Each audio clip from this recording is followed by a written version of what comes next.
Ini adalah episode Sinar Hidup Lain Indonesia Maya yang spesial karena gua kedatangan tamu. Tamu ini akan gua ajak ngobrol banyak, tapi sebenarnya harapan dari obrolan ini untuk ngingetin kita semua bahwa sebenarnya pandemi harusnya mengingatkan ya, bahwa perubahan itu akan terjadi sama kita antara kita yang inisiasikan perubahan itu atau perubahan itu terjadi pada kita. Nah, makanya salah satu yang mesti kita miliki secara kemampuan itu adalah kemampuan adaptasi. Gue sering ngobrol di banyak konten. Zaman sekarang tuh ada 3 skill yang dibutuhkan sama orang kalau pengen sukses sesuai dengan yang apa yang ada di kepala dia.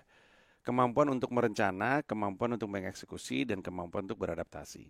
Nah, kalau kita kumpulin 3 poin itu, habis itu kita balikin ke bisnis, kita akan tahu bahwa dalam perencanaan, dalam eksekusi kita, itu kita mesti sadar bahwa ini semua ini dilakukan dalam kesadaran bahwa di dunia masa depan nanti tuh banyak yang udah nggak relevan, banyak yang berubah, dan dengan itu perencanaan kita juga mesti menyiapkan ke arah sana. Nah, hari ini gue ngobrol dengan seseorang, sebenarnya baru kenal hari ini juga. Tapi kebetulan karena kami secara angkatan nggak terlalu jauh, ya jadi agak dekat. Apa kabar Mas Andrian? Baik, Mas Panji. Mas Andrian, boleh ceritakan sama orang yang dengerin Sinar Hidup Lain Indonesia Maya datangnya dari mana dan posisinya? Nama saya Andrian Purnama. Saya adalah country leader dari IBM Consulting Indonesia. Itu adalah consulting arm dari IBM di Indonesia. Ya. Jadi untuk yang lagi mendengarkan, sekiranya lu datang dari angkatan gua, harusnya sangat familiar. IBM dulu bahkan masih jadi salah satu brand yang sangat terkenal, salah satu yang terbesar, dan kemampuan brand ini untuk selalu relevan itu mengagumkan sebenarnya.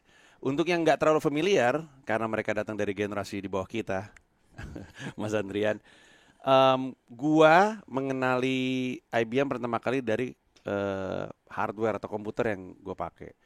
Gua lahir di tahun 79, maka di tahun 80-an, 90-an awal, komputer yang gua tahu ya hanya IBM. IBM-nya sendiri sebenarnya ini sambil saya jelasin, kalau salah dikoreksi ya. Ya. Selalu setidaknya brand ini dipersepsikan sama publik adalah sebagai sebuah brand yang selalu dekat dengan urusan bisnis, untuk urusan performance baik kaitan sama bisnis. Namanya aja International Business Machine. Ya. Dan dari tahun ke tahun yang namanya business machine itu berubah mulu. Termasuk pada zamannya mesin tik pun dianggap business machine. Dulu ada mesin tik IBM. Mesin tik IBM, betul sekali. Kalau ingat dulu ada mesin tik IBM. Waktu masuk ke sini, Mas Andrian tahu nggak waktu itu IBM itu ke sini dalam konteks apa waktu itu? Dalam konteks masuk jualan bisnis mesin. Salah satunya mesin ketik. Ya.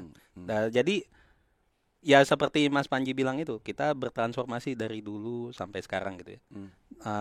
Ketika dulu kita mengatakan bahwa IBM itu jualan mesin ketik tahun 1937. Mas Panji tahunya sekarang waktu itu tentang komputer. Komputer yang dipakai itu biasanya disebut sebagai IBM PC gitu ya. IBM PC. Dulu disebutnya sebagai IBM PC.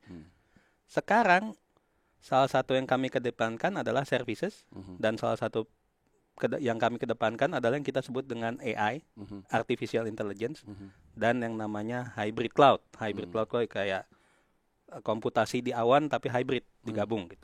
Nanti mungkin dalam pembicaraan kita bisa kita diskusikan bareng-bareng gitu ya. Tapi itu yang benar, dan saya benar yang Mas Panji bilang tadi. Saya senang bercerita tentang topik transformasi tadi, topik beradaptasi tadi, karena diskusi tentang transformasi dan adaptasi itu kalau saya lihat ke company kami lihat itu this is the story of our company gitu.